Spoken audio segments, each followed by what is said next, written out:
Estamos começando mais um programa Conexões que Transformam da Rádio Tropical Web Brasil. Que delícia estar aqui com vocês, queridos ouvintes. E se você estiver assistindo pelo aplicativo do celular, você pode também assistir pelo site da rádio www.radiotropicalwebbrasil.com.br. E se você estiver assistindo pelo site, você pode assistir também baixando o aplicativo da Rádio Tropical Web Brasil no seu celular. E contamos com vocês para curtirem, comentarem nas redes sociais da rádio, no Instagram, no Facebook. E se você perdeu algum programa ou quiser assistir novamente algum programa, vocês podem ir lá no YouTube da rádio e assistir o podcast, porque o programa ao vivo depois ele se torna podcast lá no YouTube. Maravilha, né? Se vocês quiserem mandar alguma mensagem, vocês podem mandar para o WhatsApp da rádio 219-7159-1211. Ficaremos muito felizes em receber as mensagens de vocês. Amamos as mensagens que recebemos no programa da semana passada. Na semana passada, recebemos aqui duas convidadas maravilhosas. Nádia Pereira, que nos contou sobre o projeto dela maravilhoso, Trem Bala, que hoje ajuda a 8 crianças. E contou a trajetória dela, linda, de superação. E o Trem Bala surgiu no momento que ela precisava de algo para um propósito na vida dela. Então, ela curou as próprias dores através de um projeto social. Isso é maravilhoso. Recebemos também Márcia Nascimento, que também nos contou a sua trajetória e nos falou sobre o seu projeto atual como pré-candidata a deputada federal. São as mulheres aí nos ajudando a construir um mundo melhor, não é? Muito bom, fiquei muito feliz em receber as duas. Hoje também estamos aqui com dois convidados maravilhosos, tá? O Décio Faro, cantor Décio Faro, meu amigo aqui, Denilson de Oliveira. Denilson já esteve aqui no nosso programa, fez um sucesso enorme, está voltando aqui hoje para contar sobre os projetos dele também. E hoje eu quero falar para vocês também que no domingo eu fui acompanhar minha filha na competição Rainha do Mar. Ela ganhou o troféu de 2º lugar no biatlon, o beach biatlon, que significa nadar no mar 1 quilômetro e correr na areia 2,5 quilômetros. Esse troféu não significa apenas ganhar uma competição. Um troféu ele é muito mais do que isso, né? Ele mostra o reconhecimento a todo esforço, dedicação, responsabilidade e amor ao que faz. Então eu aproveitei e fiz uma postagem, vocês podem ver essa postagem no meu Instagram, Sandra Augusta de Paula, onde eu resumi um pouquinho da trajetória da minha filha como atleta de natação, primeiro em piscinas e depois ela passou a correr, né, se tornou corredora de rua e hoje ela participa, além de correr, ela participa de biatlons. E vocês vão ver um pouquinho de como é a vida de um atleta. Todos os atletas têm uma trajetória única, né, específica, individual, mas pela trajetória dela, dá para vocês entenderem um pouquinho de como é a vida de um atleta. Não é fácil, exige realmente muita força de vontade, muita dedicação.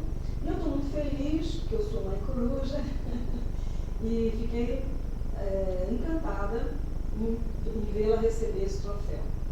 Tá bom? Hoje, como nós estamos aqui com o nosso querido cantor Décio Fábio, nós vamos escolher aqui as músicas, 3 músicas que fazem parte de seu repertório. A primeira música é Esqueça, que foi escrito por Roberto Carlos em 1966, o ano que eu nasci, e depois veio uma outra versão de Fábio Júnior em 1993. E hoje estaremos escutando essa música Esqueça, na voz de Fábio Júnior. Alô, ouvintes da Rádio Tropical Web Brasil.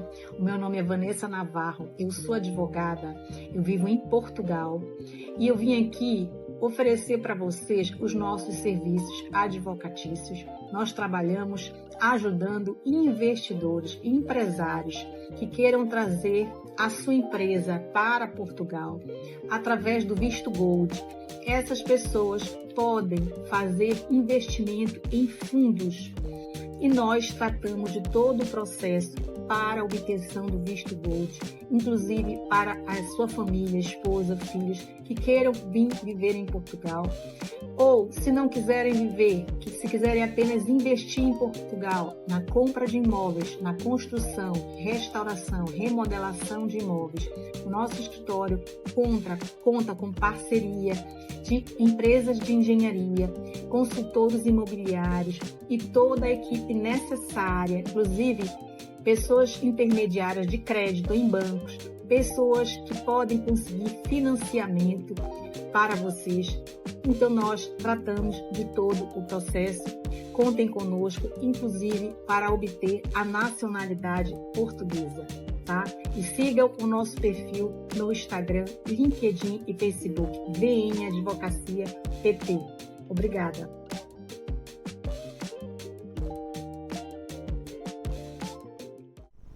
Olá, estamos de volta. Bom, eu falei que a gente ia escutar na voz de Fábio Júnior, mas na verdade foi uma parceria Fábio Júnior com Roberto Carlos, mas valeu demais porque ficou muito bonito também. Acredito que vocês tenham gostado.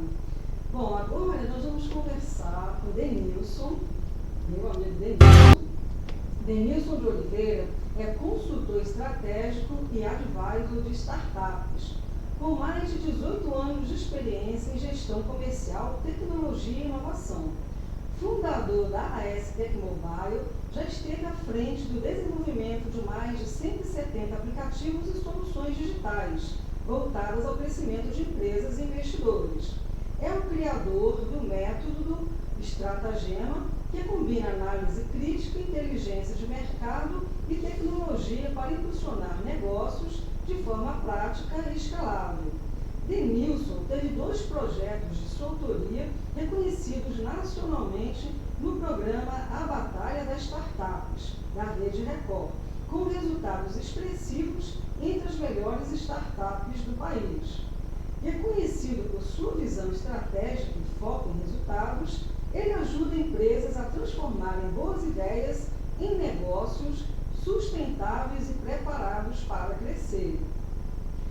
Denilson, nós somos amigos, participamos do mesmo grupo de network Empresários SA, do CEO Wallace Silva, e a gente participa já há uns 2 anos desse grupo muito bacana, de empreendedores de alto nível. E, como não podia ser, Denilson é um profissional de alto nível. Obrigado. Muito obrigada pela sua presença, muito feliz de você estar aqui. Bom retornar. E aí, eu gostaria de saber um pouquinho sobre a sua trajetória. Por que você escolheu a área da tecnologia e inovação? Conta pra gente um pouquinho.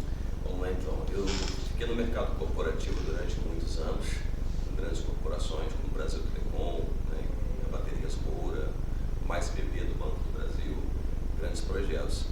E quando eu saí do ramo corporativo, eu acabei montando um estúdio de gravação que eu já tinha, né? Eu também já foi músico há muito tempo, né, instrumentista e tal. E como eu sou formado em marketing, acabei desenvolvendo esse projeto em conjunto, né, de escrever jingle. Foram quase 200 jingles que eu gravei. E eu comecei a fazer esse trabalho de sonorização nas lojas, né, de mercado. A gente fazia praticamente uma FM ali dentro da rádio, né, para você entender melhor. E o cara falou, poxa, será que não consegue fazer aqueles aplicativos tocador para poder tocar a rádio também, as pessoas possam ouvir em casa as ofertas no mercado? Eu falei, não, dá sim, a pessoa baixa o aplicativo tocador. Isso faz alguns anos, né, que tinha esse celular que só tinha um aplicativo. Sim.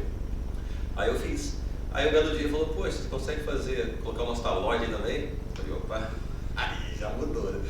Aí eu fui buscar tecnologia para poder desenvolver. Aí era um outro tipo de aplicativo realmente. E eu descobri no Rio Grande do Sul um mercado lá que já tinha, fui entender como é que funcionava e acabei começando a desenvolver. E de lá para cá eu não parei mais, né? O aplicativo é uma coisa muito legal porque ele se relaciona muito bem e fideliza o cliente, né? E no Brasil ele veio com um sinônimo interessante de ter uma vantagem competitiva. Lá fora é mais comodidade e conveniência. É que no Brasil ele trouxe o conceito de ter alguma vantagem, né? Como todos os aplicativos que cresceram, como o iFood, todos os outros aplicativos, sempre tem alguma coisinha diferente ali, né? Essas lojas que vêm da China também. Então você acabou popularizando muito, né, esse tipo de ação através de aplicativos mobile. E de lá para cá foram quase 200 projetos já que está chegando já. Agora você começou em Chapecó, você veio de Chapecó. Isso. Você é de Chapecó? Não, eu nasci em Barra do Piraí, aí eu fiz curso técnico em Química, depois fiz controle de qualidade de alimentos em Vassouras, aí eu fui estagiar na Chapecó Alimentos. Era um curso que tinha uma relevância muito grande, hoje não existe mais. E eu acabei indo para lá com proposta irrecusável, falei, não estou indo, né? Fui e acabei ficando 28 anos lá. E voltei com a família, casado, com uma filha. E acabei agora desenvolvendo aqui o ecossistema do Rio de Janeiro, que está, graças a Deus, me recebendo muito bem. E fala para a gente um pouquinho dos principais aplicativos que você desenvolveu. Eu acho que o que mais teve quantidade para mim foi aplicativos de delivery. Porque muitos empresários querem fugir daquela dependência dos grandes marketplaces. Aquelas taxas começaram na época com 5%, 8%, hoje passa de 30 e poucos %. É o lucro do restaurante que está indo embora, né? Então hoje ainda tenho muitos clientes daquela época que estão comigo até hoje. Ele gostaria de ter um aplicativo, um cardápio, um sistema de pedido online, um sistema de pedido de mesa, que eu também consigo fazer, um sistema de fidelidade, mas todo voltado para o empresário, com as marcas do empresário, todos os dados do empresário. Então ele consegue ter um escape para começar a fazer uma venda direta e não ter que pagar aquela taxa que realmente é muito alta, né? Na verdade o cliente ele é do restaurante, né? A gente não come aplicativo, né? A gente come o lanche, a pizza, né? E acabou que alguns acabaram se acostumando, né? Tendo alguém por intermediar essa negociação com o cliente final e causou uma certa dependência. Hoje os caras estão engolindo e tem muitos que não conseguem sobreviver mais em função dessa carga alta. Então eu entro com a solução, olha, eu faço um aplicativo para você, com as tuas cores, com as tuas marcas, você colocar um monte de coisa diferente, de entretenimento, sabe, de relacionamento. E eu tenho algumas experiências muito bem sucedidas, né? Geralmente eles colocam em média 2.000 downloads de um restaurante sozinho, que já é o suficiente para conseguir manter a operação dele tranquilo. Com certeza. E no Empresários S.A. você tem vários clientes no Empresários S.A. Eu tô quase 30. Você pode contar pra gente um projeto assim bacana? Olha, tem do próprio Empresário S.A. que a gente está desenvolvendo um aplicativo lá do lado. Essa ideia é transformar ele num Get Ninja, onde também possa oferecer os nossos serviços para a grande população de empresários da cidade. Muita coisa na área médica, está vindo agora também, novos projetos nessa área, aplicativo de vacina, aplicativo de consulta médica. Agora tem um agora que está lançando, que é um aplicativo multidisciplinar. Vamos ter uma clínica, tem vários profissionais, eles conseguem conversar entre eles sobre um caso específico, como é que ele está, hoje já acordou assim, aí passa o outro profissional, como é que está o estado dele, então você consegue ter esse controle desse paciente, com vários médicos conversando sobre que não se perde, né? E através de criptografia, só um grupo de profissionais que se conversam entre eles. Então, muitos projetos que estão vindo para mim na área de saúde, eu estou ficando bem animado com esse mercado. E a gente estava conversando sobre isso, né? Os médicos estão bem animados em utilizar aplicativos. Tem espaço para crescer mais, tem espaço para mais automações, através de inteligência artificial também, consegue melhorar muita coisa. De consulta, agendamento de consulta. A gente está começando um projeto agora que é um aplicativo para crianças neurodivergentes, para desenvolver. Então a mamãe e o papai vão entrar ali e vai resolver tudo que ela precisa sobre esse assunto, agenda de consultas, médicos profissionais, dicas, informações. Ela realmente tem alguém para estar acompanhando ela 24 horas por dia. O aplicativo dos empresários SA, estou acompanhando, ele cada vez melhora mais. É um aplicativo bacana porque todo mundo consegue enxergar o negócio do outro, agendar reuniões dentro do próprio aplicativo. Fazer as indicações, que funcionam muito bem. Fazer as indicações funcionam muito bem. Muito bacana, muito legal. O Wallace ele é muito visionário, né? Uma pessoa realmente que ele pensa lá na frente já, né? E essa ideia do aplicativo justamente nós estamos aperfeiçoando para poder realmente trazer mais facilidade, comodidade e conveniência, tanto para nós que somos membros, como as pessoas que precisam dos nossos serviços também. Bacana. E você é o criador do método Estratagema. Fala pra gente um pouquinho. Esse é um projeto que eu fui convidado por João para escrever um livro a respeito disso, né? O Estratagema e também o método Pact Impact. Vamos lá. O PACT é o processo de análise crítica e transformação. Então eu pego o fluxograma de qualquer pessoa, de qualquer negócio, eu faço o fluxo de processo, como se fosse uma indústria alimentícia, né, que vai produzir um produto, né, aquela linha ali. E eu começo a identificar dentro de cada etapa desse processo, quais são as etapas que precisam de melhoria, onde você tem gargalo, onde você tem algum tipo de deficiência. Então a gente trata onde você precisa, não onde você acha que você quer. Na verdade, às vezes as pessoas querem automatizar por conforto, não é isso. Você tem que fazer com que o fluxo de processo não tenha gargalo, para você chegar no final você conseguir o objetivo que você tem. Então eu faço um trabalho com uma lupa específica e trago soluções de dois tipos, ou tecnológicas ou mercadológicas. E a cada 90 dias a gente vai acompanhando isso para saber se esse gargalo mudou de lugar. É uma empresa que precisa de prospecção de clientes, você consegue atender, olha, não tem que contratar mais gente, então abre um outro gargalo, né? E depois o suporte para isso. Então você vai acompanhando esse processo, na verdade é um ciclo, né? Assim que a gente funciona no nosso... E é para qualquer negócio, eu já consegui resultados muito impactantes aplicando essa técnica no dia a dia dos meus negócios. Na verdade eu aprendi na indústria alimentícia isso, na indústria alimentícia é chamada de ARPCC, que é a análise de riscos e pontos críticos de controle, que por sinal já veio da NASA, quando queriam produzir alimento para astronauta, eles recebia lá 20 caixas, faziam análise em 10, aí subentendia que as outras 10 também estava boa, mas se a contaminação estivesse lá. Então é um método estatístico, né? Então, quem é que fabrica isso aqui? É fulano, vamos lá ver, aí eles desenharam o fluxo e começaram a controlar realmente os pontos críticos ali, né? Fazer um controle rigoroso para chegar no final você ter 5% de garantia de reduzir de contaminação. Aí depois as indústrias alimentícias começaram a trazer isso e eu copiei isso para comercial, consegui resultados muito bacanas e todos os projetos que eu desenvolvo com os aplicativos eu aplico essa técnica. Bacana. Agora, você também trabalha com mentoria ou só no desenvolvimento dos aplicativos? A mentoria eu não estou fazendo, eu faço trabalho de consultoria, advisor, que as pessoas, todas as pessoas que estão em casa ouvindo, acordam com uma ideia de vez em quando, poderiam fazer assim, assim, assar tal coisa, fico olhando as coisas acontecer, poderia fazer, isso aí é uma startup. Se você pegar esse método, você trazer uma inovação, você resolver algum problema do mercado, isso já é uma startup, pode ser uma etapa de um processo de uma empresa, como eu falei aqui agora, né? Uma forma diferente dentro do mercado de fazer tal coisa, isso é uma startup. Não precisa necessariamente ter tecnologia embarcada. Quando tem tecnologia embarcada, fica mais evidenciado. Mas teve muitas operações que começaram sem tecnologia. A 99, por exemplo, de mobilidade, eles começaram com o telefone, fazendo ligação para um táxi. Fizeram um MVP dessa forma, que é o mínimo produto viável, para poder validar a ideia se ela funcionaria ou não. Depois que foram para a parte de implementação tecnológica. Então, e você trabalha sozinho? Eu tenho equipe em Santa Catarina, tenho equipes de programadores, né?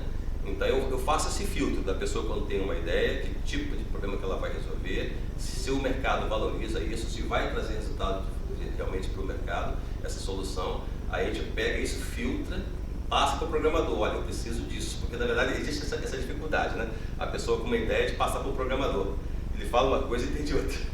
Tem que ter alguém para poder fazer essa interlocução, né? De entender e você mapear, fazer um estudo de mercado, ver se tem viabilidade, criar um MVP, né? Que é uma amostra do serviço para ver se realmente ela funciona, você investir pouco, olha, deu certo, deu resultado, aí você faz um investimento mais pesado, você escala esse negócio. Acho que o grande desafio da área de informática é exatamente isso que você acabou de falar, é você criar um sistema para atender realmente a necessidade do cliente, porque muitas vezes o cliente quer uma coisa, mas o sistema faz outra.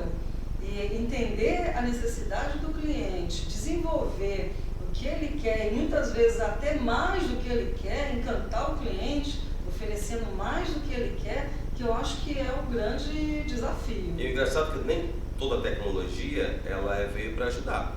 Por exemplo, quando a gente pagava numa loja, a gente saía de uma loja para pagar, você pagava muito rápido. depois você fica às vezes 4, 5 anos para conseguir pagar.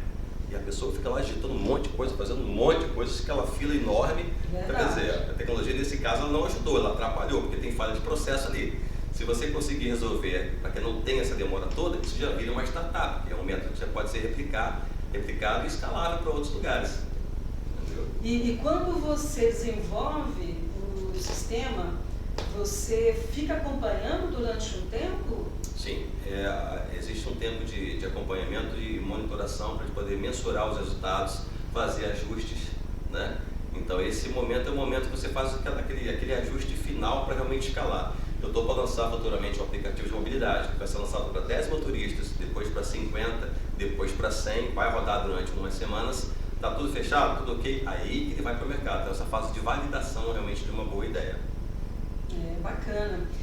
Agora, você teve 2 projetos de sua autoria, reconhecidos nacionalmente, no programa Batalha das Startups, da Rede Record, com resultados expressivos. Fala pra gente um pouquinho sobre esses 2 projetos. Foi muito interessante, foi mais ou menos pós-Covid. Eu recebi uma encomenda de um marketplace, de uma empresária, uma mulher, lá de Curitiba, que tinha um pet shop, pessoa super simples, mas que tinha um sonho. E eu falei, não, eu consigo fazer o teu projeto, eu quero fazer um marketplace que ela queria dar loja para vários empresários. Venderia online, ela ganharia um percentual sobre toda essa venda que fosse transacionada pelo aplicativo dela. E eu falei, não, eu consigo fazer. Aí um outro empresário de Chapecó me pediu um sistema de gestão para pequenos empreendedores MEIs. Eu fiz também. Foi engraçado que, sem eu saber, os 2 se cadastraram no programa. E um me ligou chorando um dia, falando que tinha sido aprovado, e o outro ligou no outro dia também. Eu falei, cara, é possível, os 2 projetos que eu fiz foram contemplados. Foram 2.500 inscrições, né, para o programa a nível nacional. Chamaram 32 startups e as 2 que eu tinha feito em 2020 entraram no programa, se enfrentaram 2 vezes durante o programa. Me deu um trabalheiro internamente para suporte das 2 operações. Aí na semifinal, uma derrubou a outra. Aí ficou na semifinal e a outra foi para a final. Ela perdeu a final, mas depois de 3 semanas a primeira colocada foi desclassificada por causa de algumas fraudes que ocorreram. Então praticamente a gente ficou ali, né, com o melhor desempenho de todos, né? Não teve uma premiação final, mas a gente conseguiu chegar no máximo, né? Foi muito bacana, foi um momento muito especial pra gente. Bacana, parabéns. Obrigado. E fala pra gente que conselho você daria para pessoas que gostariam de entrar nessa área de desenvolvimento de sistemas e de startups? As pessoas primeiro têm que tirar essa ideia de querer ganhar dinheiro de forma fácil, né? Não existe nada que você conquiste na vida que seja fácil. Daqui uma pessoa que tem uma experiência de vida muito grande, sabe melhor que eu sobre isso. E hoje programação, eu acho um dos melhores mercados para você, um jovem, entrar. Já foi muito pior. Hoje em dia está mais fácil porque a inteligência artificial está contribuindo muito. Então vai ser uma pessoa que vai operar a inteligência para ela poder programar. É uma inteligência humana por trás. Você usa não tem como não trabalhar hoje sem inteligência artificial. Na parte de programação pesada. Você tem uma página lá com dezenas de códigos e tem um erro ali dentro. Você vai ficar descobrindo, não, você joga na IA lá, ela vai identificar o problema e já traz para você a resposta ali em poucos segundos. Que bacana. A velocidade que traz para a gente é muito grande. E ela copia uma imagem, transforma aquela imagem em codificação, né, em um HTML. É um negócio que é assustador.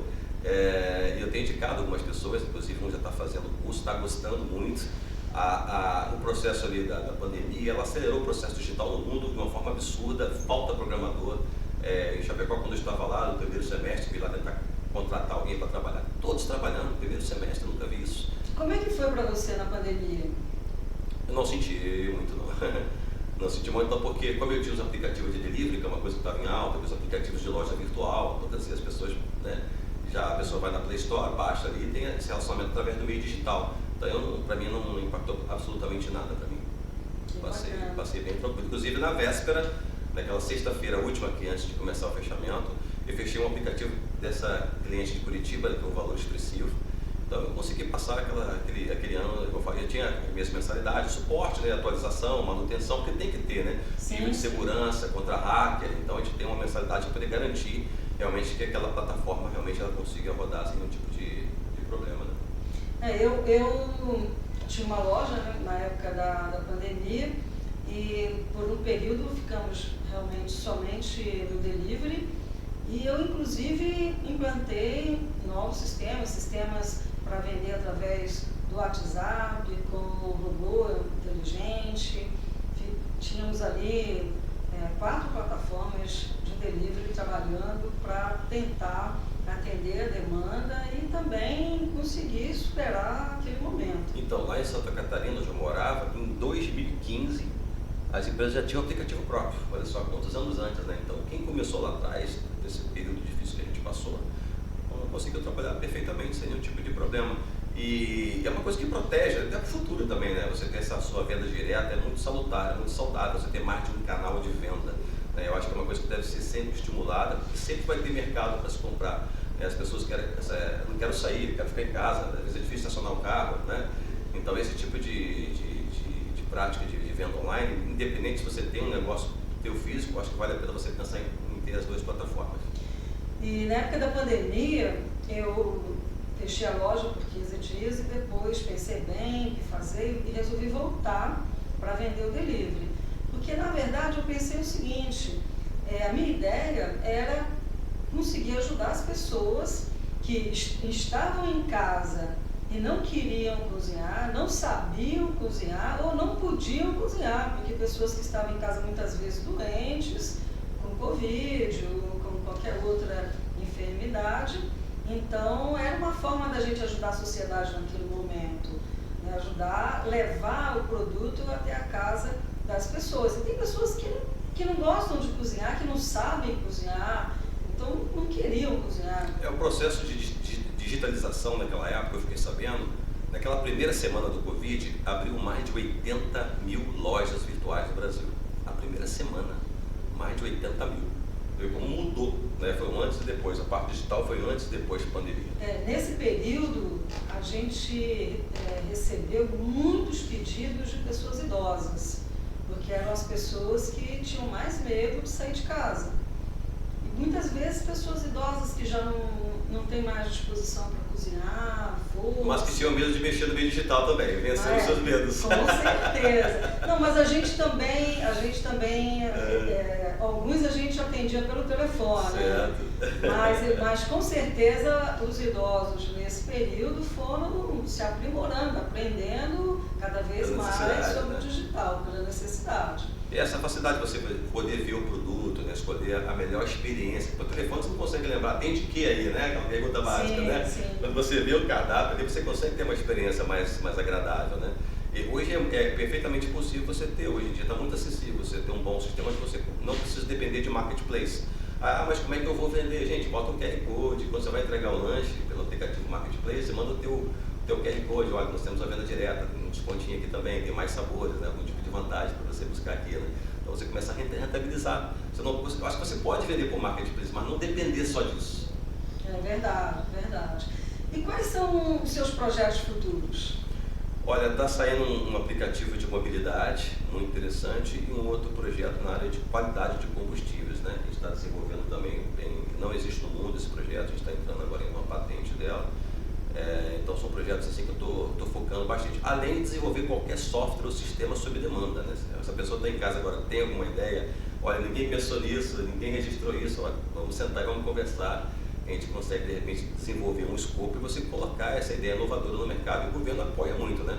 Eu trabalho com alguns projetos de licitação, né, de editais, né, do governo a fundo perdido. Ano passado o governo liberou para startups 21 bilhões, sendo que 7 bilhões foi sem precisar devolver, era fundo perdido, né? Então eu já tive a oportunidade de vencer 2 editais, estou recebendo um agora, né, para poder pegar essa minha ideia e tocar para frente para desenvolver com o apoio do próprio governo. O governo também tem meta para cumprir de algumas coisas, principalmente em relação à Agenda 2030 da ONU, até 2030, tem que resolver isso aí. Então, quem tem ideias boas, o governo está disposto. Que tipo de negócio que você acha que o governo tem interesse em te ajudar? Né? Se você vai resolver algum problema no mercado, você já é uma startup. Traz essa ideia, a gente vai estruturar isso junto, tangibilizar, buscar investidores, para você conseguir desenvolver esse teu projeto. Bacana, parabéns. Obrigado. Parabéns mesmo. Eu sou fã de você, né? Obrigado. Trabalhei 30 anos na área de tecnologia e adoro tecnologia, gente. Você é de telecom também, né? Eu também trabalhei na base de telecom há muito tempo também. Só que de rede. Você é da parte do sistema. Isso. E eu trabalhei 30 anos na parte de rede. Trabalhei os 2 primeiros anos no projeto e eletrônica, com projeto de equipamentos de comunicação, receptor do Exército, e depois os outros 28 anos na área de rede de telecom. Excelente. É um mercado que faz a gente crescer muito, né? Abre muito lançamento, né? Bom, então agora vamos ouvir mais uma música, Não Deixe o Samba Morrer, de Edson Conceição e Aloísio Silvia, de 1975. Vamos ouvir na voz de Alcione. Olá, eu sou a Carla Assis.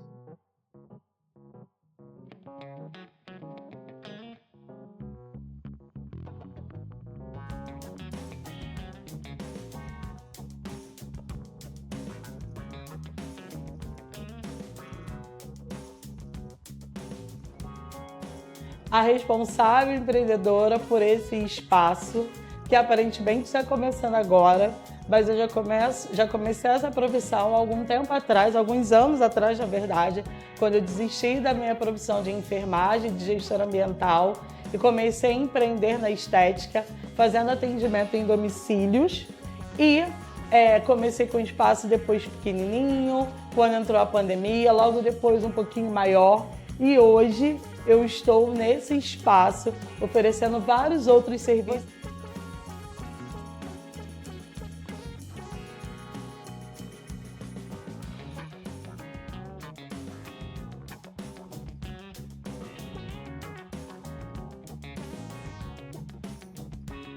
Você chegando aqui vai encontrar New Design para fazer as suas unhas, pé e mão. Aqui também vai ter o serviço de depilação. Alguns dias com a parceria com a Rosângela, outros dias vocês vão estar comigo também para essa depilação. E você vai estar comigo para fazer o seu tratamento corporal e facial. Então sejam bem-vindos ao Estúdio Estética Carla Assis.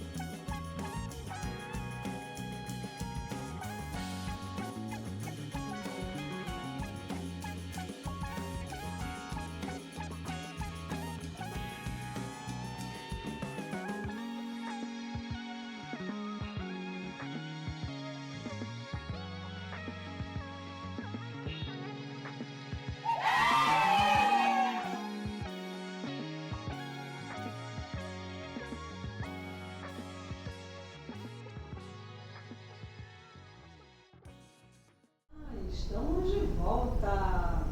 Agora vamos conversar aqui com o querido amigo Décio Faro. Décio tem uma história incrível, vocês vão ver. Décio cursou Educação Física na Universidade Gama Filho, estagiou no América Futebol Clube com futebol de campo no Mirim como preparador físico, sendo vice-campeão carioca. Fez curso de árbitro profissional pela FERJ, Federação de Esportes do Rio de Janeiro, se tornou preparador físico no infantil. Fez pós-graduação na UERJ como técnico de futebol, saindo do América e indo para o Vasco da Gama, trabalhando como preparador físico e auxiliar técnico do Mirim. Em 1989, o Vasco foi campeão brasileiro. Voltou ao América como treinador do Mirim, passando depois a treinar o infantil, o juvenil e o júnior. Teve uma escolinha no Clube Monte Sinai, na Tijuca, e foi treinador infantil da Hebraica Laranjeiras, futebol de salão. Foi técnico profissional do Aimorés Futebol Clube na cidade de Ubá, em Minas Gerais, se tornando campeão regional da competição que não ganhava títulos há 12 anos. Foi treinador desportivo do clube da cidade de São Lourenço. Após os 50 anos, já aposentado, resolveu se dedicar de forma mais séria à música. Se formou como cantor profissional na Escola Vila Lobos, na Escola de Música Vila Lobos. Participa do mega show do produtor Maurício Max e do programa Perfil Show, apresentado por Clarice Santos e Paulo Martinelli. Trabalha com voz e teclado em show e bailes com bandas. Faz trabalhos beneficentes em asilos. Sua linha de trabalho é músicas românticas, nacionais e internacionais, décadas de 70, 80 e 90 até os dias de hoje, músicas em inglês, espanhol e italiano, sambas, canções, principalmente década de 50 e 60, bossa nova, sambas de modo geral, sambas enredo, marchinhas de carnaval, sertanejo, universitário, forró, boleros, e canto axé. Eu amo tudo isso, gente. Muito bom, muito bom. Bom, queria começar, né, perguntando sobre essa sua trajetória na área do esporte. Eu também tenho uma história com a Gama Filho, porque eu fui atleta de atletismo quando adolescente da Gama Filho e deixei a vida de atleta porque eu escolhi trabalhar e fazer engenharia na Gama Filho. Fiz engenharia eletrônica e fiz engenharia de telecomunicações. Então eu gosto muito, tenho uma história, né, gosto muito da Gama Filho.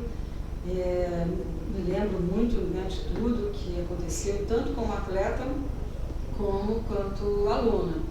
E aí conta pra gente, você estudou na Gama Filho, fez estágio no América Futebol Clube, conta pra gente. Uma época saudosa, né? Já tem muitos anos. Na época eu tinha cabelo, não era gordo. Hoje em dia já é outra história, mas foram momentos assim importantes na minha vida porque eu sempre gostei de jogar bola e a minha intenção na área de educação física foi trabalhar com futebol. Então logo no início eu já comecei fazendo estágio, eu estava no 5º período, se eu não me engano, e já comecei a fazer estágio e trabalhar na área.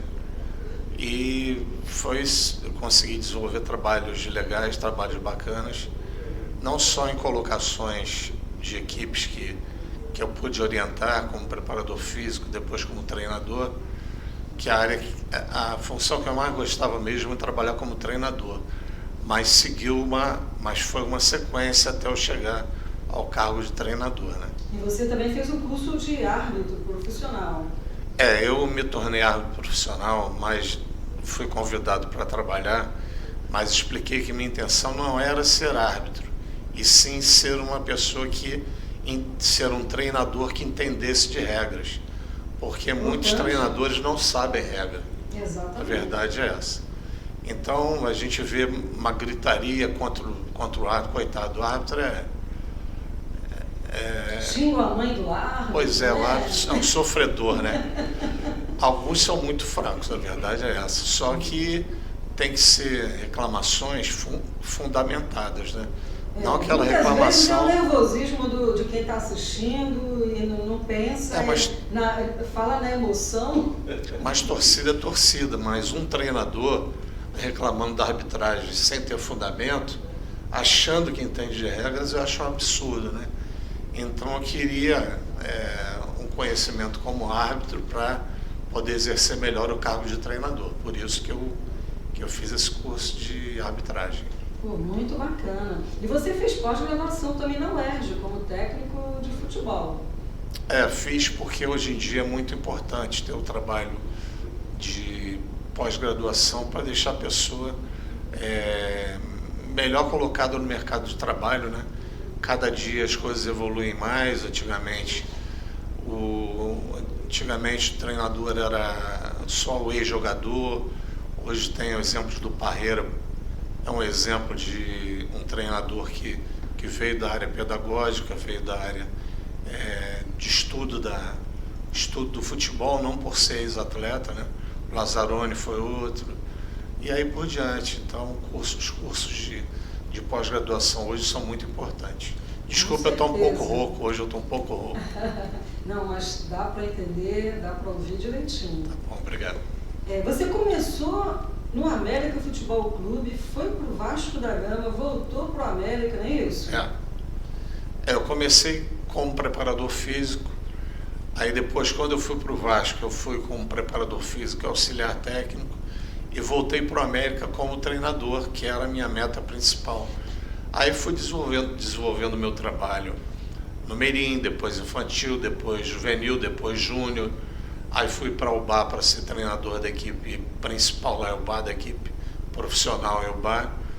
E depois eu infelizmente parei de trabalhar, porque aí fui para São Lourenço também, fiz o trabalho em São Lourenço. Não, e você abriu também uma escolinha no clube Monte Sinai, não é isso? Tive uma escolinha no Monte Sinai, tive escolinha num projeto da prefeitura na praia de Copacabana, de futebol de areia. Tive escolinha UBA também, que foi muito legal. Porque eu acho que esse trabalho é importante porque a gente trabalha com crianças, com adolescentes e que eu acho que é muito importante o trabalho no esporte junto às crianças e os adolescentes. Você motiva a criançada a ter aquele sonho de ser atleta, né?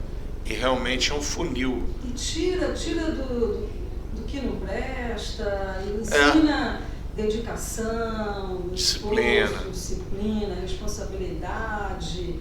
E apesar do sonho da garotada se tornar atleta de futebol, é um funil. Porque você começa um mirim, por exemplo, a equipe tem 30, 50 atletas de mirim. Quando você for contabilizar, chega no júnior, é possível que ninguém do mirim que foi campeão chegue a profissional. Então, mas de qualquer forma, o esporte é vida. Aquela experiência que a criança teve, ela vai levar para o resto da vida. Se chegou até a adolescência, vai levar para o resto da vida. Se chegou até a juventude, vai levar para o resto. É sempre positivo. E tem outra... Independente inclusive, de chegar a profissional. De repente está na escolinha só, não chegou nem para a equipe profissional, mas é válido. Exatamente. Concordo.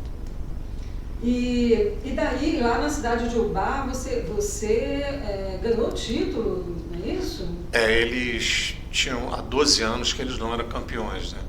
Deve ter sido maravilhoso. Né? Foi, a cidade me abraçou assim, de uma maneira fantástica. Agora a cidade já tem um tempo que eu não vou ao UBA, mas a cidade tinha 90 mil habitantes. Hoje está muito mais adiantada, não tinha prédios na cidade.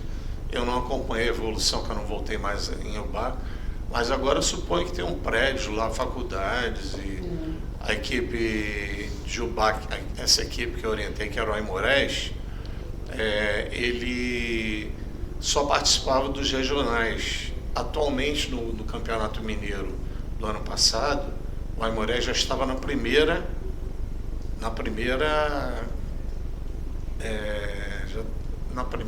como é que se chama? Esqueci agora. Na primeira categoria, né? Categoria esqueci também.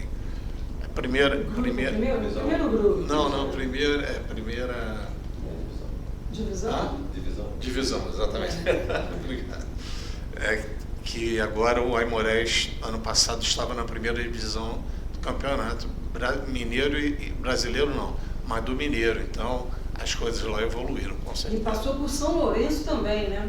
Passei, mas São Lourenço não apoia muito o esporte. Eles preferem dar valor mais da parte de hotelaria, por ser uma cidade de veraneio, né? E também a parte de comércio, né? Comércio tem todos os lugares, né? Quem montar um comércio tem... São Lourenço é uma cidade muito turística. Exato, muito gostosa, tem trem, tem charrete, bicicleta, os hotéis com piscina, toboágua, muito gostoso. São Lourenço é fantástico. Além das águas minerais para a gente tomar e rejuvenescer. Também, né? Também. Bom, bacana, parabéns por esse trabalho que você fez, uma boa parte da sua vida, um trabalho muito importante, junto a crianças, adolescentes, jovens.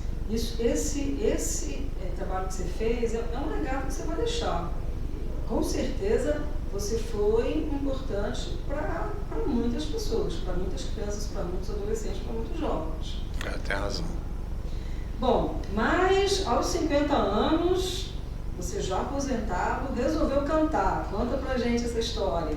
Eu tive que parar com o futebol porque eu operei os 2 fêmures, porque me deu artrose nos fêmures.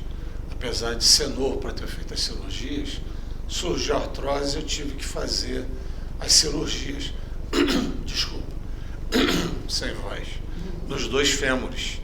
E aí tive que parar e comecei a frequentar videocays.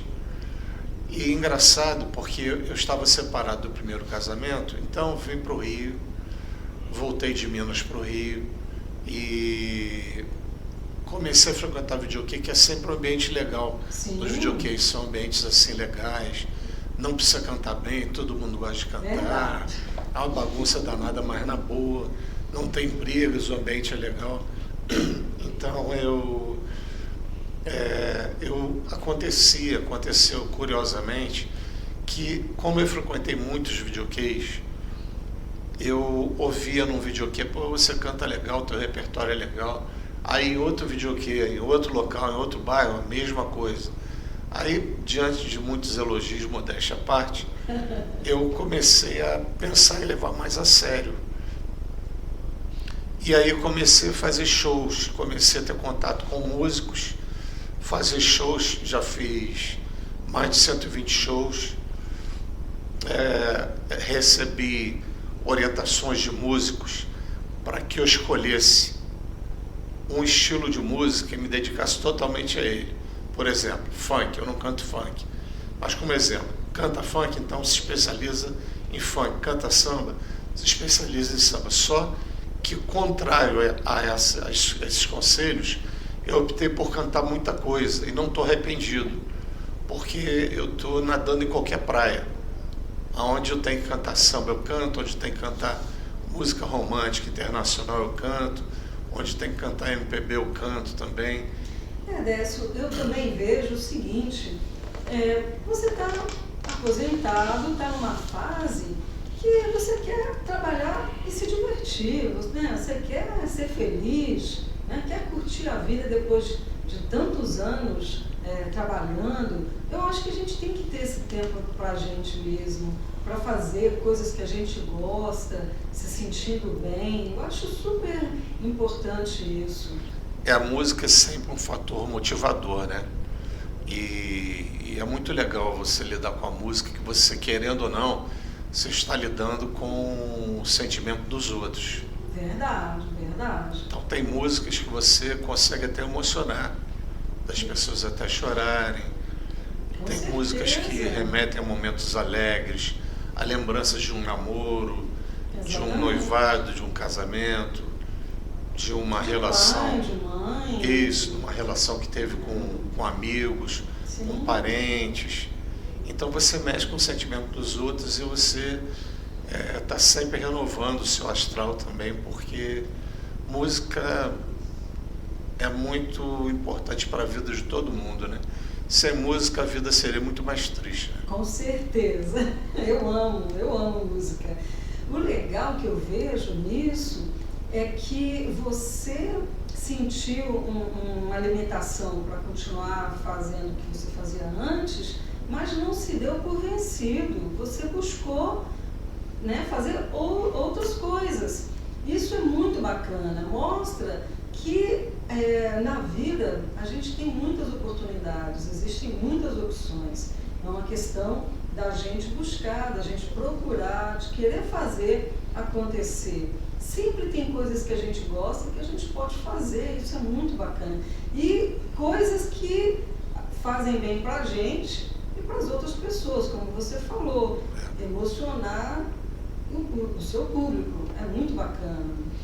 E nessa intenção de andar por muitas praias, existem alguns fatores interessantes. Por exemplo, tem cantoras que eu canto no mesmo tom delas ou próximo do tom delas, e mesmo com a minha voz grave, voz masculina, claro, que encaixa legal. Por exemplo, Whitney Houston, Toni Braxton, Mariah Carey, Celine Dion, Christina Aguilera. É aí que eu ando em alguns segmentos que não são tão utilizados, né? Por exemplo, tem a Lara Fabian também. Não é tão comum. Que não é tão comum e não é todo mundo que canta. E eu gosto muito de apostar no meu gosto. Como eu tenho acertado até hoje, também modéstia à parte, e as pessoas gostam do meu gosto. Poxa, que legal essa música você está cantando. Quem canta? Onde você descobriu? E eu gosto de cantar músicas novas também, que não caem na mesmice. Por exemplo, com mais de 120 shows, eu repeti muito pouco repertório. E tem cantores que cantam só aquelas músicas, não repetem muito o repertório. E eu sempre quis coisa desafiadora também.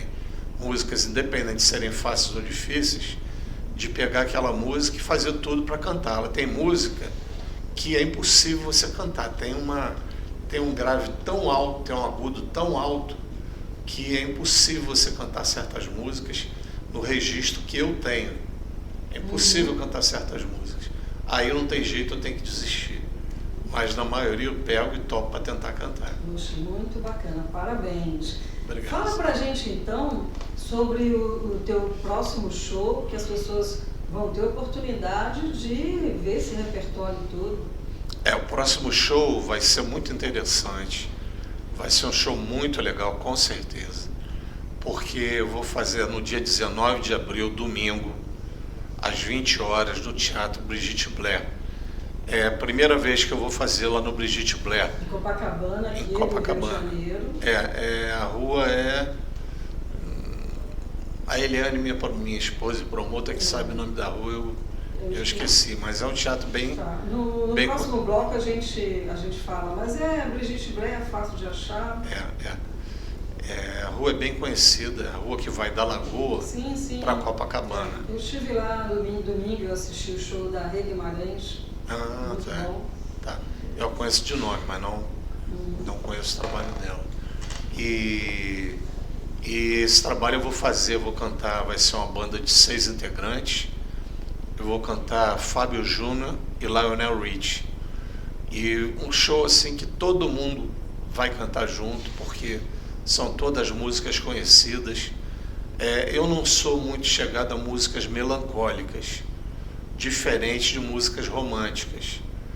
Então, esse show vai ter muitas músicas românticas, alegres, dançantes, que são características tanto do Fábio Júnior quanto do Lionel Richie. Eles são praticamente unanimidades, todos gostam do Fábio Júnior e Lionel Richie. Adoro os dois, adoro. Então, oxalá seja um show bem bacana. Abril, Depois vem dia 19 de abril, 20 horas, no Teatro Brigitte Blair. Quem estiver interessado nos ingressos, que serão vendidos pelo Simpla e também pelo Pix da minha esposa e promotor Eliane, no Pix 99291 9331 99291 9331. O Pix é o WhatsApp para mandar o comprovante. Isso. Para falar com a sua esposa Eliane. Obrigado, é isso mesmo. E depois tem outros shows nos meses de maio, junho e julho também, que eu não vou falar agora porque está muito distante. Né? Mas fala a sua rede social, porque quem se interessar nos próximos shows podem acompanhar através da rede social do Décio. Isso. Décio Faro, Face Décio Faro, Instagram Décio Faro. O que mais me ajuda? Não, o Instagram Face.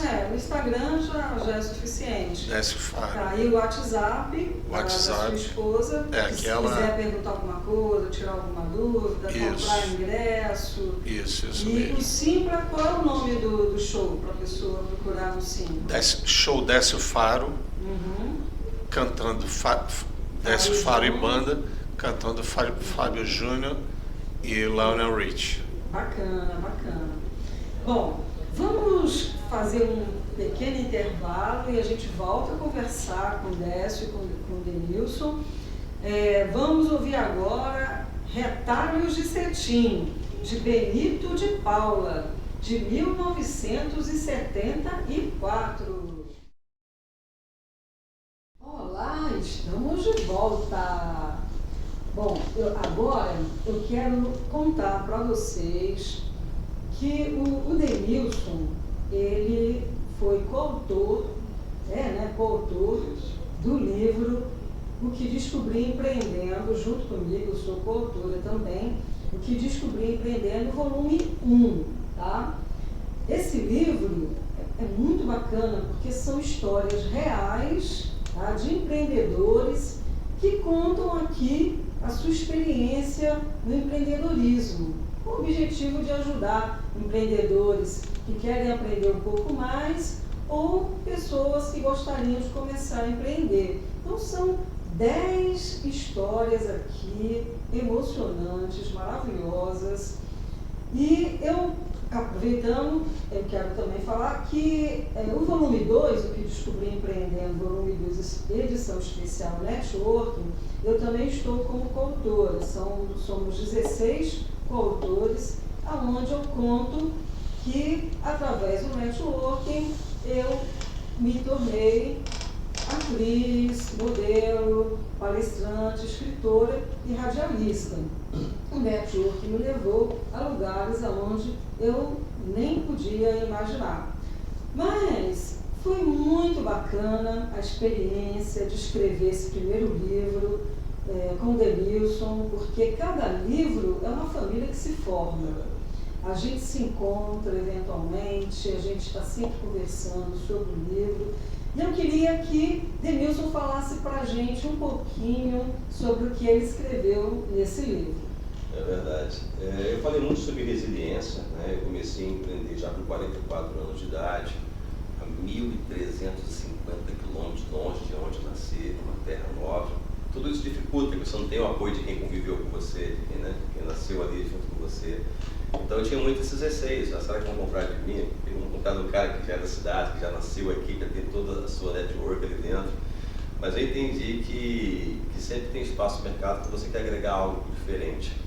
E uma coisa que sempre marcou minha jornada como profissional foi de sair sempre da vala comum, não fazer o que todo mundo faz. Criar diferenciais, que pode ser de produto, pode ser de serviço, pode ser no pós-venda, mas a gente consegue criar diferenciais, se tornar único no mercado, mesmo vendendo alguma coisa de commodity, né? Isso puxa muito para a parte de estratégia, que é uma coisa que eu gosto muito, né? Sempre gostei, desde de novo, de ser sempre focado aonde está o problema, né? O que move o mundo não é as respostas, mas são as perguntas, né? Então eu sempre identifiquei dentro dos processos quais são as dificuldades que existiam e que oportunidades elas poderiam trazer para mim, né? Então eu utilizei muito dessa ferramenta de estratagema, né? O método Impact, para poder entender de forma lógica e entender como funciona esse organismo e de que forma que eu posso, inclusive, prever de situações que possam acontecer, né? Não só de corrigir rota, mas também de prever situações que podem acontecer dentro do fluxo de processo.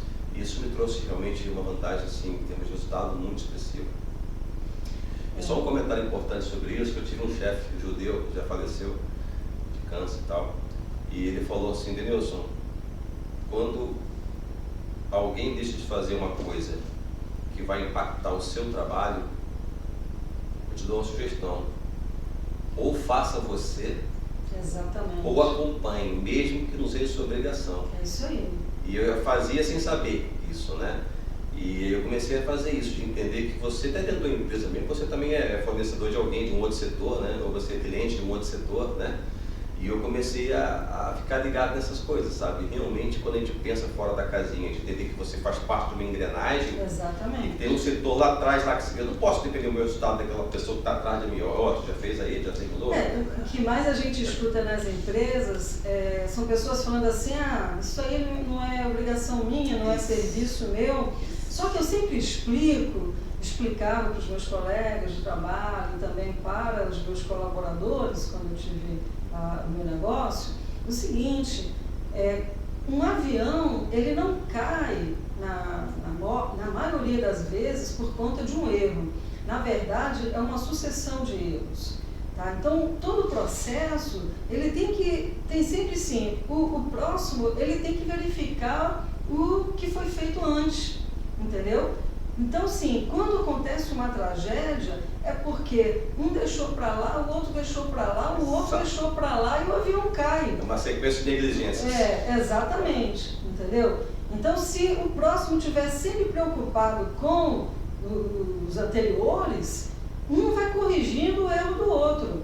Porque não é só fazer o nosso trabalho.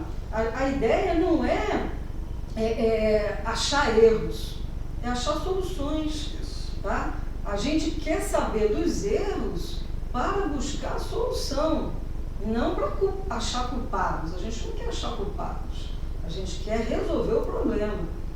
Tá? Então, acho que o que você falou é muito importante. Se todo mundo pensasse assim, né, se todo mundo pensasse que, na verdade, a gente trabalha em equipe, nós somos sempre uma equipe, nós três aqui somos uma equipe.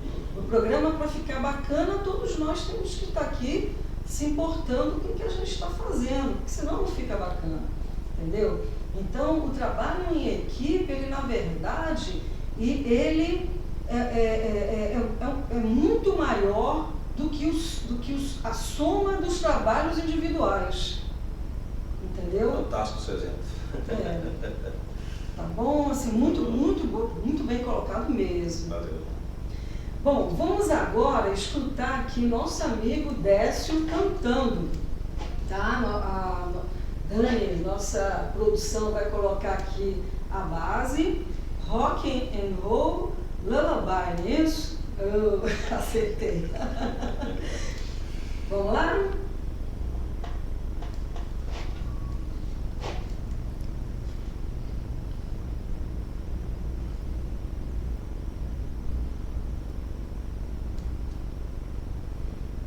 Só um pouquinho que a produção tá trabalhando aqui. Me ajuda, Denilson. Vamos cantar junto. O Denilson disse que sabe a música. Não está entrando? Bom, vamos conversando aqui com o Décio. Se a produção conseguir, a gente volta aqui. Bom, Décio, então fala pra gente o que você aconselha para pessoas que, como você, já com uma certa idade, resolveu começar a cantar. Eu comecei tarde. Não, então, pode ir? Pode ir? Então vamos lá, vamos cantar e depois ele fala pra gente do conselho. Tá bom. Meu Deus! Que maravilha! Eu pensei que o Denilson fosse cantar comigo. Você não conhecia essa música? Conheço, quando o inglês está arranhado. Faltou back vocal, você... Nossa, mas olha só, não sei nem se a gente iria até estragar, porque com essa voz maravilhosa, intimida, né? Qualquer um. Obrigado. Olha, antes até de continuar a entrevista, do tempo que resta pra gente, eu queria te elogiar pelo programa lindo que você tem, pela tua história de vida também. Você é uma vencedora, sua filha já teve uma conquista maravilhosa recentemente. Você, Denilson, com certeza é um profissional maravilhoso e para mim é uma honra estar com vocês aqui hoje. Muito obrigada, eu te agradeço mesmo. E assim, foi muito bom te ouvir. Por mim, eu ficava aqui escutando mais músicas. Parabéns mesmo. Bom, gente, eu ganhei aqui 2 ingressos para ir assistir ao show do Décio, na rua Miguel Lemos, 51, em Copacabana. Tá? Então, Décio está convidando aí a todos. Vocês podem comprar pelo Simpla ou pelo WhatsApp da Eliane, que é o Pix dela, e o WhatsApp 219 9291 9331. 992919331. Isso aí. 992919331. Isso. Isso aí. Bom, então fala agora pra gente, que você ia nos contar, da sugestão para quem, conselhos para quem está querendo começar a cantar após aí 50 mais, 60 mais. A verdade é a seguinte, viver de música é duro. É muito difícil. Por coincidência, igual ao futebol. Porque são poucos que ganham dinheiro. No futebol, a pessoa pensa, vou ganhar dinheiro. Aí começa a se dedicar. São pouquíssimos que ganham dinheiro, só os que estão na mídia. E no universo como o Brasil, por exemplo, você imagina quantos atletas de futebol existem no Brasil inteiro. 2ª, 3ª divisões. E na música também a concorrência é grande e também é muito difícil conseguir um retorno. Eu que tenho a chance de trabalhar com músicos, acho um absurdo que os músicos ganham. mas também não tem como ter um pagamento melhor, porque o cantor também não tem um retorno muito bom. Só aqueles que estão na mídia. Então, normalmente quem se envolve com música se envolve cedo, os pais colocam na música numa aula de teclado, numa aula de guitarra, aula de percussão, e paralelamente ele segue uma profissão. Dificilmente o músico se torna apenas músico, normalmente ele tem uma profissão paralela. Então o importante são os pais colocarem na música, que é uma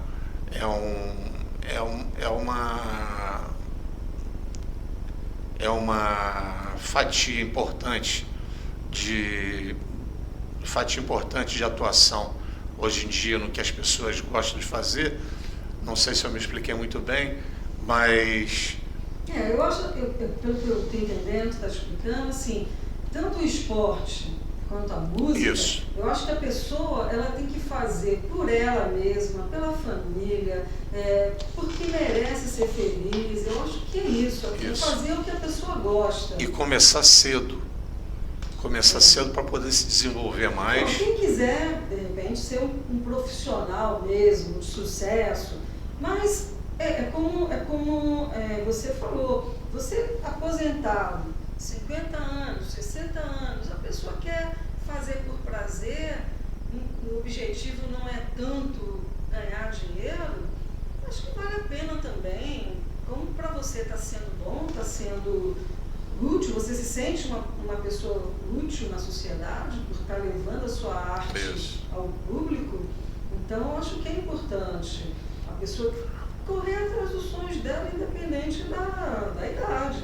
Agora, claro que quanto mais cedo começar, a chance de sucesso, de ganhar dinheiro é muito maior.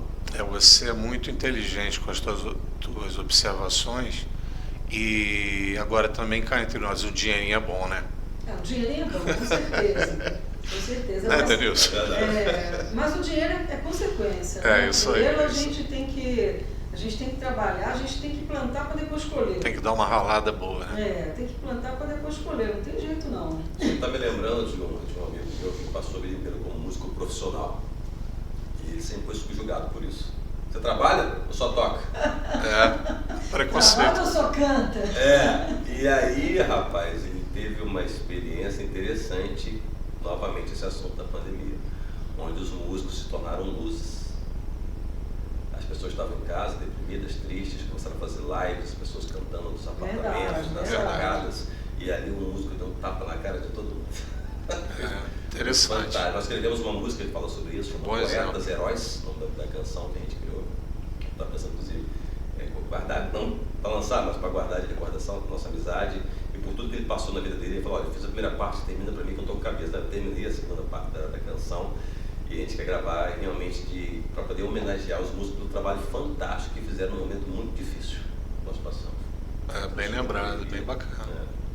E não pode abandonar estudo, né? Isso aí desde a nossa infância, nossos pais falam, todos os parentes e pais falam pra gente. E realmente quem entra no futebol tem que estudar paralelamente, quem entra numa música a mesma coisa. Porque se der certo, eu conheço casos de médicos que largaram a medicina para serem cantores e se deram muito bem. Sim. Só que na maioria das vezes isso é meio difícil acontecer, né? Então é bom ter a sua principal profissão. Abre portas. Exatamente. O estudo abre portas. Isso. Conhecimento, informação sempre é útil. Com certeza. É muito bacana mesmo. Denilson, você tem alguma consideração final? Tenho sim, né? Eu gostaria de dar uma frase minha que eu costumo dizer sobre empreender, né? Que é a arte de ouvir o mundo com humildade, sensibilidade e responder o mundo com soluções que impactam vidas. Então esse é o recado que eu deixo, que é muito mais do que você somente empreender pelo financeiro, mas como falou aqui, né? É uma consequência, mas acho que realmente quando você pensa em resolver o problema, impactar a vida das pessoas, o dinheiro vem automaticamente por consequência. É verdade. É questão também de energia. Você faz o bem, esse bem volta para você. Volta. Muito bacana. O mundo já foi criado com uma regra, a natureza já funciona, a gente não tem que reinventar isso. Né? Exatamente. A gente tem que seguir esse fluxo, Isso aí. e aprender isso. Faz parte do universo. Décio, parabéns, maravilhosa essa música que você cantou. Obrigado. Eu me lembrei aqui dos meus pais, da minha mãe assistindo a novela Selva de Pérolas. E ela vai entregar a idade daqui a pouco, cuidado. Não, eu era criança, gente, eu era criança. Minha mãe tinha o disco LP. Mas ela já falou que é de 66. Eu nem era nascido, sabia? Eu faço 60 anos esse ano, não era nascido. Minha mãe tinha lá o disco de vinil, era Francisco Coco e Regina Duarte. Essa música era do B.J. Thomas, né? B.J. Thomas, Eu me entreguei a idade agora. Sabe mais do que eu. Olha, eu também fazendo uma consideração final, aproveitando o que o Denilson falou, eu acho que a humildade é a base de tudo na vida da gente. Então, aquele que se acha o gostosão do pedaço, se acha o dono da verdade, eu acho que ele se restringe muito ao que ele pode apresentar à sociedade, aos seus filhos, aos seus pais, aos seus amigos. A humildade sempre tem que estar presente. Também, a gente não pode esquecer de um fator muito importante de verdade, que é a espiritualidade. Independente da religião que a pessoa tenha, porque todas levam a Deus. Então, a pessoa tem que abraçar uma religião, na minha opinião, para ter, ou até quem não tem uma religião, mas tem que ter amor e fé como alicerce para levar o dia a dia. Isso aí, perfeito, muito bom mesmo, muito bom mesmo. E eu escolhi aqui a frase, que eu já até falei para os meus convidados, porque eu acho que essa frase tem tudo a ver com eles dois, que é: humildade abre portas que o talento sozinho não abre. Tá? Então, parabéns a vocês dois. Vocês são pessoas e profissionais maravilhosos. Muito obrigado. Foi um prazer enorme receber vocês. Muito sucesso no seu programa sempre. Obrigada. Parabéns aí, obrigado pela oportunidade mais uma vez. Né? Obrigada mesmo. E aguardo vocês no próximo programa. Curtam o Instagram da Rádio Tropical Web Brasil, o Facebook. Entrem lá no YouTube para assistir novamente aos programas ou assistir algum programa que vocês perderam. Façam seus comentários pelo WhatsApp da rádio, que é 219-7159-1211. E esperamos vocês na próxima terça-feira. Rádio Tropical Web Brasil. Você conectado ao mundo e o mundo ligado em você.